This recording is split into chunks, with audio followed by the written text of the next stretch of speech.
Okay, Houston, we've had a problem here. This is Houston. Say again, please. Houston, we've had a problem.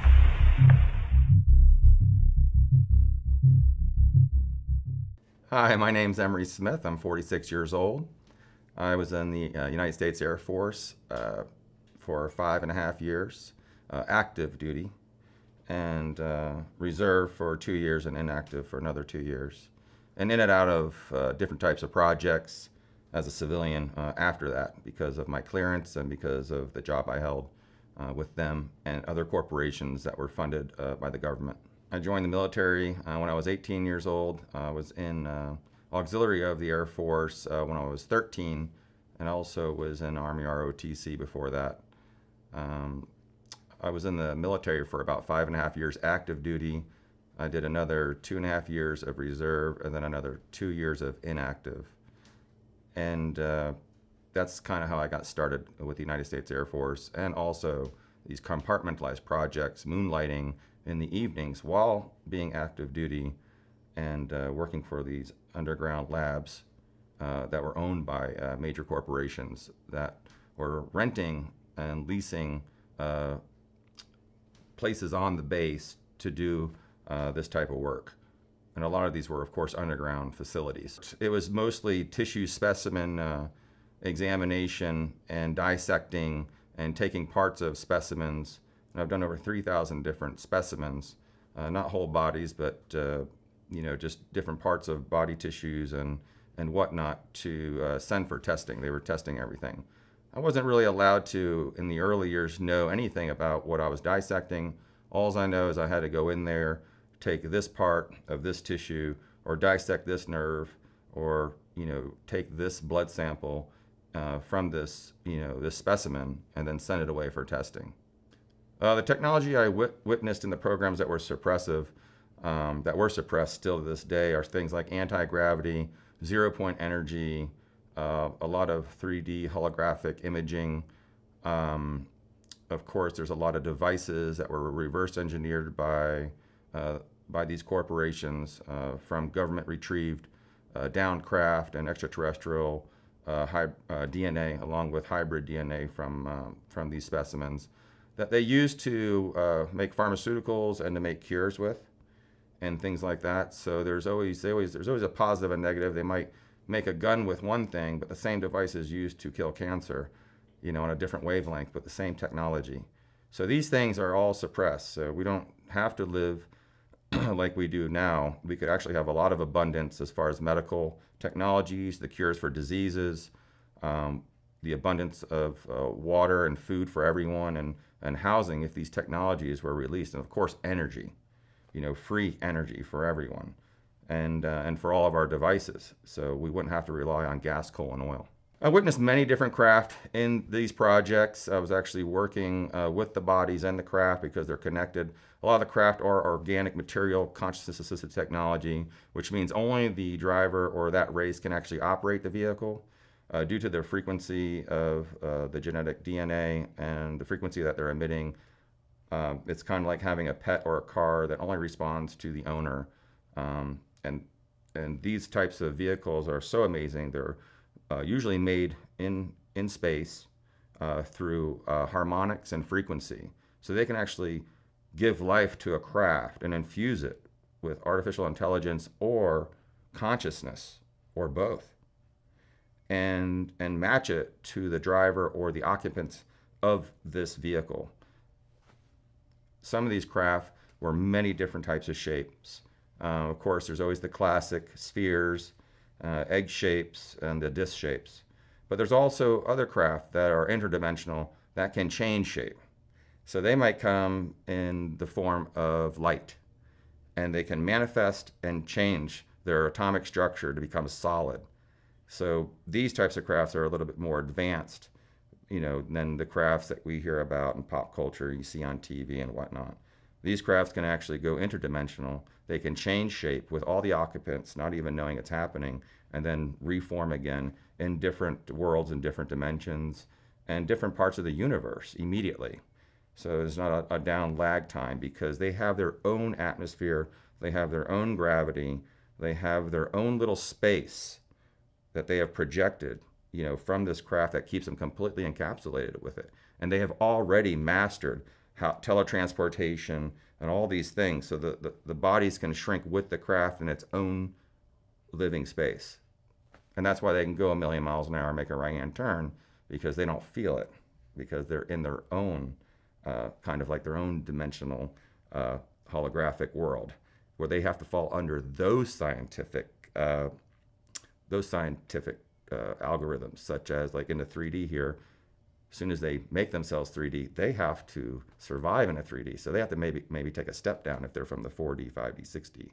So it's really interesting how these craft that we have had for many, many, many years, some have been there for over 30, 40 years, and some craft are very new. And we get different craft all the time. Like I said, one of them that I explained one time looked like an upside down Jell-O cake. And it actually, you could touch it and it felt like a memory foam mattress and had a hollow inside. This was about 40 feet in diameter, 50 feet in diameter, and it had like a 10 to 25 foot hollow inside to this, craft. And the craft was not hollow, it was solid. But for some reason, inside this opening, inside the cylinder, the cylindrical, opening, were where the beings actually were. And it's open, but when it activates, there's a floor appears and it forms. So, but they don't really use floors, they don't use chairs, they're just kind of there. And it's a very interesting, it's a different thing. It's not like about a lot of buttons, there's no steering wheels or cockpit like everyone thinks there is when you walk in these. They're very seamless, and they give off energy all the time, even when they've been captured and taken down for 30 years. They still emit this amazing energy that they're harvesting from within inner space. It's a really, and that's what they're trying to figure out now, is how to harvest that. And a lot of them have figured this out, but there's a lot of corporations that are fighting actually for this technology. But we're way advanced, more than you think, a few thousand years than anyone would think. Humans here right now, but that's what's being repressed, this type of technology. Our taxes around the world, from the U.S. government, when they're charging $100 for a hammer, and it only costs them $5 to get. So all this extra money, trillions and trillions of dollars, are going into these black projects to fund them, along with what they're doing in space. As far as working with other humans and extraterrestrials, with trading and whatnot. And I'm not familiar exactly what they're trading, but there is something going on with that. But mostly it comes from here. Extraterrestrials, don't really care about gold or money or cash. So kind of like when you're working in the government and these projects and the military, everything's done by favors, and it is kind of a favor thing, or an even exchange of something for something. Like when I was working with the projects in New Mexico, we stumbled upon something, we couldn't figure it out, whether it was an extraterrestrial device or a craft. So we would call the other bases. We would call over in Australia, we would call, Italy, we would call, England. We would call these places and say, hey, do you have anything like this that you can help us figure out to get to work? Because we come on these, we stumble upon things and we have to stop. And then if we can't figure it out ourselves, we'll start asking around. And for that, we have to give them something they don't know that we have. So it's this exchange and bargaining system of, give me a little information and I'll give you information. Overnight, if we were able to get all these technologies together and give them to the public, it would, end gas, coal, and oil. Because they prove ETs exist. First thing the scientists are going to say, well, how did they get here? They didn't get here in rocket fuel coming from 1,000,000 light years away. So how did they do it? Well, they're making their own energy. Okay, they're getting the energy from the vacuum of space. It's unlimited energy. It's right here, right now. I can just open it, grab it, and use it with the right technology. That technology being released also affects everything that we do here, such as getting water from the atmosphere, just making it, appearing in your glass, purified water. So things like that, which, we talk about water and food. Well, there's a lot of countries, believe it or not, on the planet that don't have a lot of fresh water and food. Just look at India, okay? All their wells are completely destroyed from lead and arsenic. It's 2.5 billion people over there. It's like a third of the planet, and just in India. So these people, really need some clean water out there because the ground's completely destroyed. So the technologies that come with this could clean that up. It could clean up the big mess that's in the Pacific Ocean, all that garbage floating around miles and miles and miles. Fukushima, radiation, this type of technology can also clean that up within a couple of days, and transmute all that negative energy and all that trash. Cancers, disease, all that stuff could be, cured in just a couple of days with a couple of treatments using frequency and light from some of these projects. So life would be a lot easier if we didn't have to work so much to pay our gas, coal, and oil bills, and focus our energies in things we'd like to do, and also expand our consciousness. The people that are keeping these technologies from us are referred to as the Cabal, Majestic 12, the 300 major corporations that run the planet. So these are some of the pop culture terms that people use, to define, well, who's actually, making me, pay taxes, and who's making me, pay my electric bill, and this gas keeps going up and down, and the pricing and prices and stuff of all these negative things that we really don't need. I mean, look at us now. We're still Elon Musk and SpaceX and NASA is still using rocket-propelled technology that was probably invented by the Chinese on the first bottle rocket firework. So, I mean, we're talking hundreds of years of the same thing, just trying to improve it, make it better, when there's already anti-grav there. But they only use it not for the public. They use it behind the scenes for the secret space programs to, advance these secret space programs and keep it from the people of Earth and keep us stunted down here like slaves. I get the question all the time is, how is humanity going to expose these criminals? And the answer for that is very simple. Humanity won't have to. Gaia, planet Earth, will do it for us.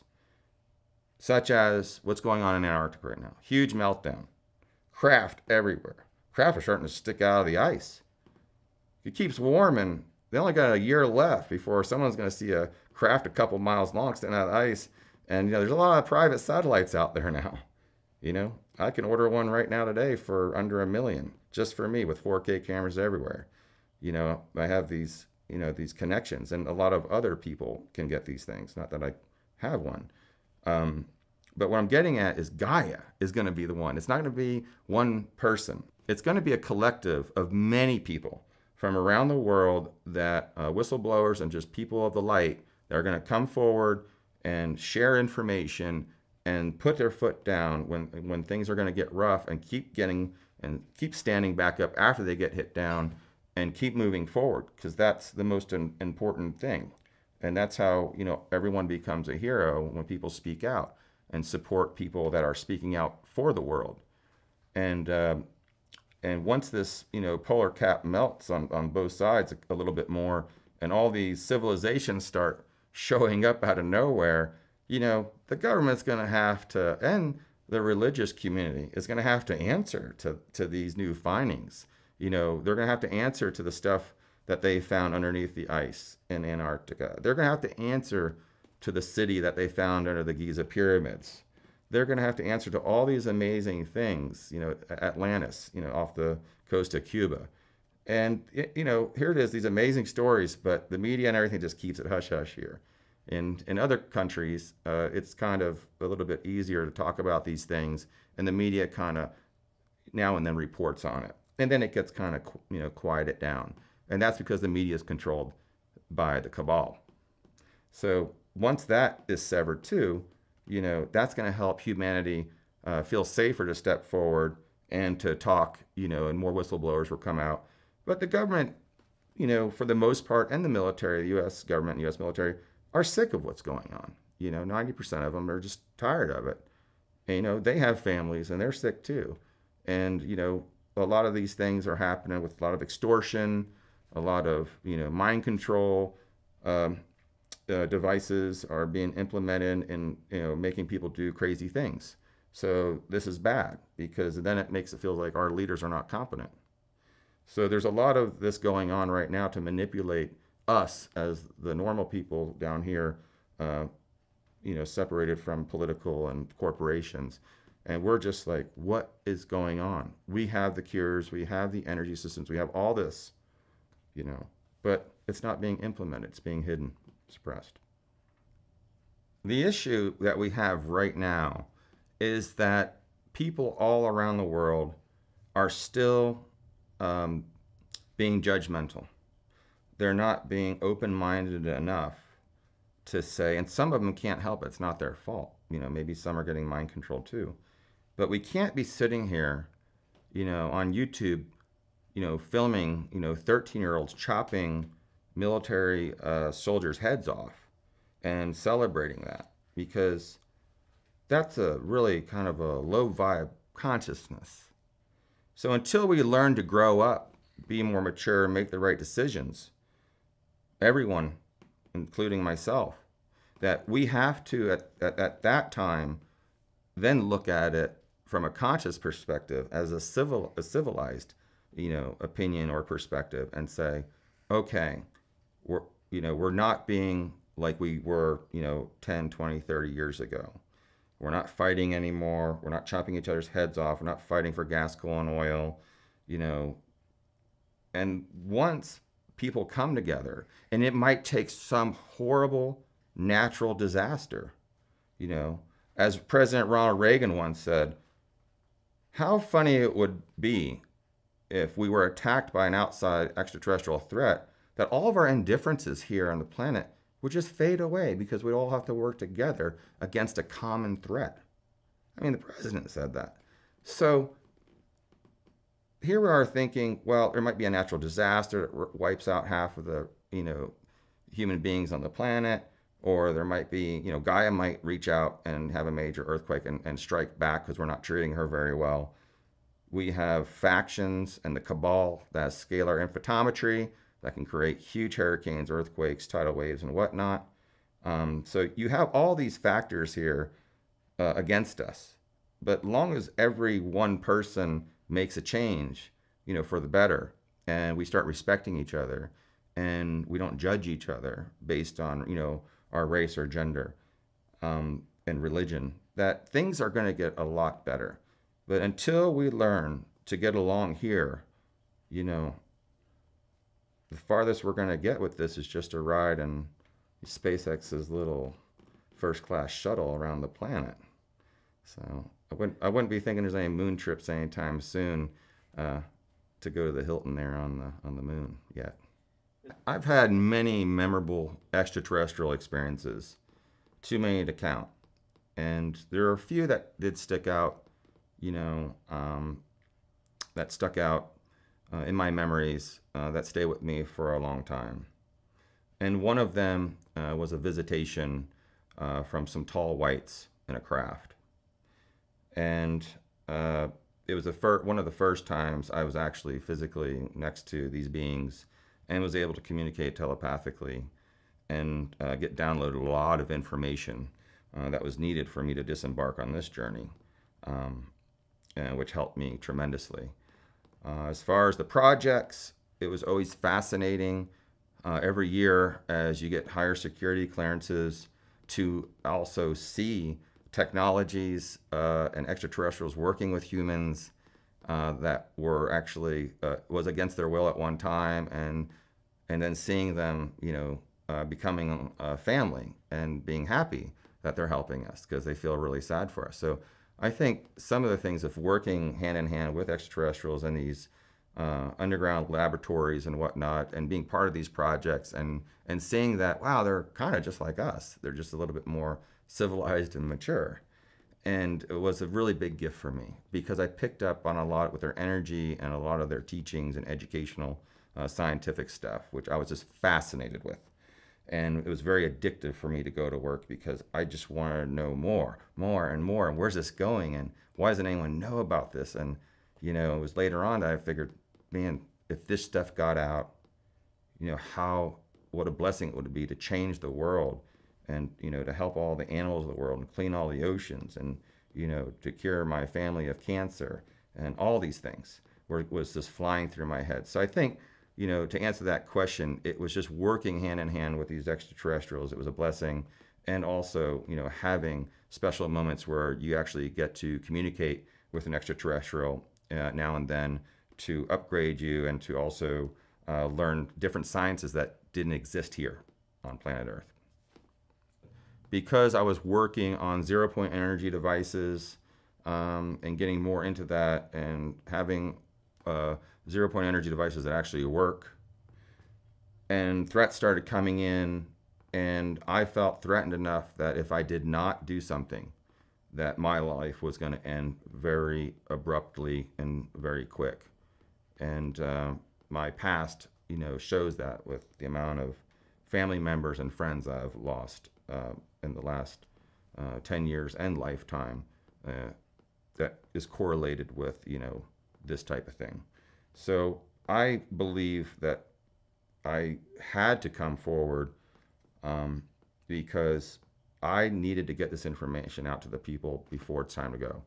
So I'm saying, yeah, it's time to go. Okay, but before I go, let me get something documented, and let's get, all the paperwork in and everything I could possibly have and give it to people like David Wilcock and Gaia TV and other people that are in this, that are working with me, in this fashion to secure it and to investigate it. And to, if something happens to me today, I'm going to be very happy and satisfied and to know that, I've done my due diligence and I have, I got this out here. Plus, a lot of my non-disclosure agreements just ended, not all of them.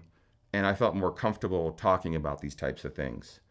And that was probably one of the main reasons that I've been just hanging out in the background, listening to the pop culture leaders here, and also the significantly renowned leaders in this field of consciousness, speak and talk and I can kind of get an idea of what level everyone's at.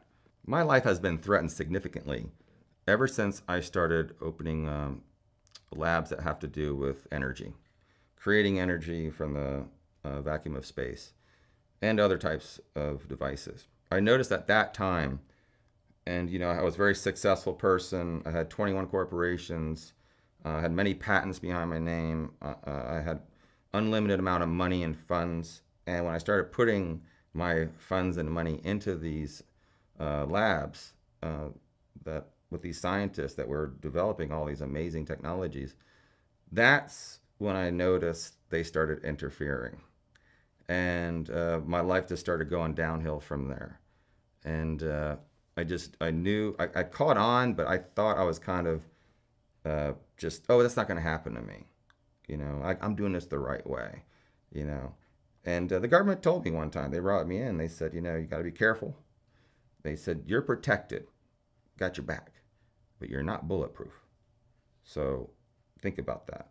So that meant for me, I don't need to be on any camera, and talking about that stuff, about the energy stuff. But after that, I started losing my companies. I had a lot of colleagues turn against me because of my belief systems. A lot of my business partners were very upset that I was doing, CSETI work, or I was, in documentaries talking about new technologies, extraterrestrials. So real quick, my life in that form, just because of who I was, and slowly coming out and coming forward over, many, many years, being an informant for David Wilcock for 10 years, and he wanted me way back then. I was like, no, it's just not time. Plus, people weren't ready for it back then, this type of, I needed everyone to get warmed up to my speed. So I'm glad like Corey Good is out there talking about this stuff. Greer's still talking about it. Wilcock's still talking about it. All these amazing people, that you see at these meetings are talking about, science and the physics behind it and trying to figure it out, and life experiences, which is important. And that laid the foundation for me to come along and say, you guys got it. You're all right. Good. Now let's go. Let's take it to the next level. And let me give you all my information. And hopefully that will, put in those pieces to that puzzle that we've all been waiting for, because it's been hidden for way too long. And it is driving me crazy to go outside and sit in a car and start it and go anywhere. when I know what's really out there and what I've been involved with, and I've, flown in these devices. So it's just, what are we doing? Like, why do we have to have underground tunnels with freeways, or these other magnetic these other train systems and stuff? There's other ways to do it that's easier. We're still staying with the gas, is what I'm saying. And for people who have electric cars, I know what you're talking about, because everyone's like, well, I got this car, I got a Tesla, I have an electric hybrid. And I'm like, that's great. I said, where do you plug that into? And where's that energy come from? Most likely it's electric, gas, and coal, unless you're near a hydroelectric plant where you're charging your car. It'd be great if everyone had a waterfall in their backyard. Then we wouldn't need electric, right? Because that waterfall would just basically turn that little turbine over and over and over and over, and we have electricity forever. But not all of us have a waterfall in our backyard. So what I'm getting at is, I just don't understand the whole battery concept, because you still need gas, coal, or oil to charge that battery. However, if you have something like a Bedini system, which one battery charges 50 batteries, well then, hey, that's different, because you could charge, with one Tesla car, you could charge 50 of them. So these are things which make more sense to me, these energetic devices, because any way that you can decrease the use of gas, coal, and oil, which is poisoning the planet, it's poisoning the atmosphere, it's poisoning us and the animals of the planet and the oceans, then, it'll clear up. It's going to clear up real quick, this atmosphere, once we stop that. And then there was Cirrus, the documentary, which pretty much everyone in that documentary, as far as the core team members, were, heavily attacked, severely attacked at some point. Even our director, Armideep Kalika's father, was killed. And I know it's all speculation of, why and who, but we had a very deep conversation with him before he took this contract job, and said, this is a very sensitive thing. So many changes will happen to you, and some might not be good. And sure enough, they blamed it on some white supremacist faction, but I can assure you it wasn't. It was a direct attack on his family so he would leave the Cirrus movie, which he didn't. So thank goodness for that, because we wouldn't have a movie by then. So working in CSETI too, it started getting, and the movie, Cirrus the documentary, they were definitely coming at us hard. I mean, I was actually jumped by 2 agents in my hotel room, was severely beaten and hospitalized, and there's I was actually on the phone with someone that was warning me at that exact moment, there's a attack imminent on you, and a couple of the people in the higher echelon of CSETI and with this movie. And I was, like, oh, okay. Next thing you know, before I even put the phone down, I hear this ringing in my ear, and it was so excruciating. I just remember putting my head down, dropping the phone, and I look up, and what I see after this excruciating sound in my head is 2 agents, 2 guys in suits, and they literally were beating the heck out of me. And I could not do anything. It was so bad I was hospitalized. And then I knew at that point, well, this is getting a little rough. And then I had many assassination attempts attacked on me, shot at, on the highway, and just intimidation factors. If they really wanted me dead, they would have already killed me.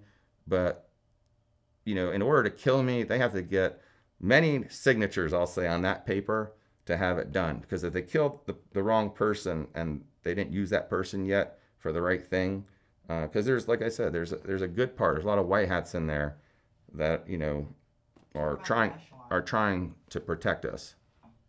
So when you're a scientist and you're targeted for these types of things, what they do is they just go down and to the rough side of the city that you live in and try to hire like a drug addict user for a couple, like $1,000 to go wipe you out.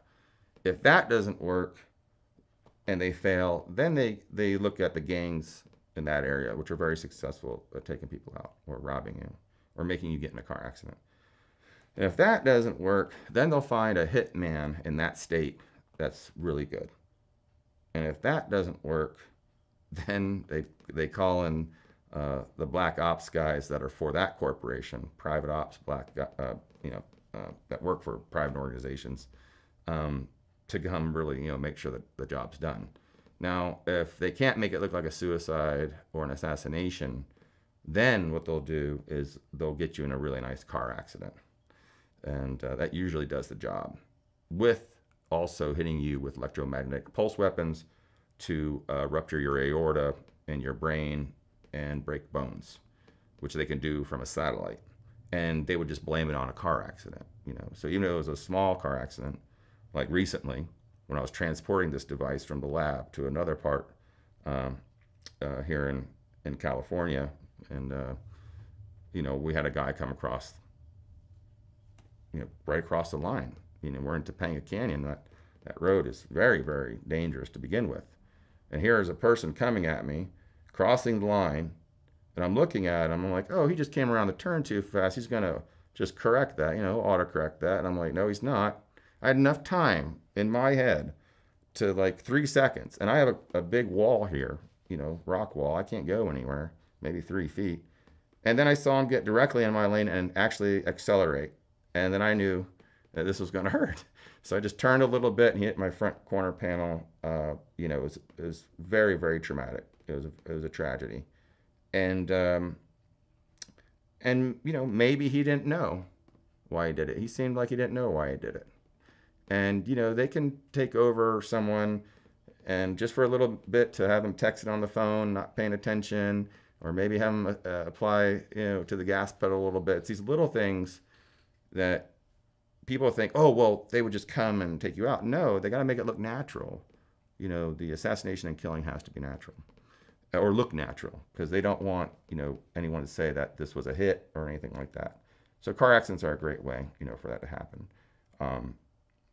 Luckily, I was being protected and had a great car that was very strong at the time, and it protected me and saved me. So I'm very blessed for that. Had a concussion and some lacerations, and just was very sore for a couple of months, but couldn't really do much. But I bounced back, and everything was fine. Another way that they do is they'll try to make you sick, unhealthy. So you really have to be always healthy. You can't be messing around putting really bad chemicals in your body, because that gives them an opportunity to take advantage of you. You lower your field by putting bad things in your body, then they can just walk in and make you go do something really stupid, lay on some train tracks, and you'll just get run over. So you have to be, really aware. And I got to the point where it was just too much. I had 3 different people following me, surveillancing me, 3 different organizations, and it was just getting old, all because of, they didn't want me to come out about Big Pharma. They didn't want me to come out about extraterrestrials. They didn't want me to come out about technology, because a lot of people out there that are coming forward, there's not too much background to them. Me, I'm well established, have all my government papers, all my military papers. Everyone knows I'm credentialed to the max, overqualified for a lot of these facilities, which I recently, a few years ago, was going back and forth, reapplying to see, what was going on with that. So, I think me coming forward is going to bring a lot of really wonderfully educated, very well-respected doctors and military personnel out, and that's another reason I came forward, is to initiate that and to show people, hey, it's not as bad as it seems, but it's all the way you look at it and how far you want to go with it. And a lot of the people that I know are already in their 70s and 80s, the people I worked with and worked under, and they're coming forward. So, this is a new thing. I mean, it's not on film yet. So we have multiple whistleblowers now that I've worked with that do want to come forward now since I came forward. And they, are making special arrangements right now for their life and for their family, because that's how serious it is. They're actually preparing certain ways they're going to live and, how they're going to protect themselves just in case someone doesn't approve of them coming out. But the thing is, they're having the integrity, and the love to come forward like I have and just give it to the people. And I thought the people weren't really going to be ready, for this. But since they've been prepped, all the way up into this with all these fascinating speakers, like Wilcock and Good, that they're ready. And I can't believe, when I look at my Facebook, all the responses and all the questions are so intelligent. It's fantastic to know that people are really doing their due diligence and listening to what I say and researching it and finding out, wow, there's definitely something to this, and it's going to get better because I have a plethora of information. As long as I'm breathing, I can, keep sharing with everyone. And that's what I'm going to do.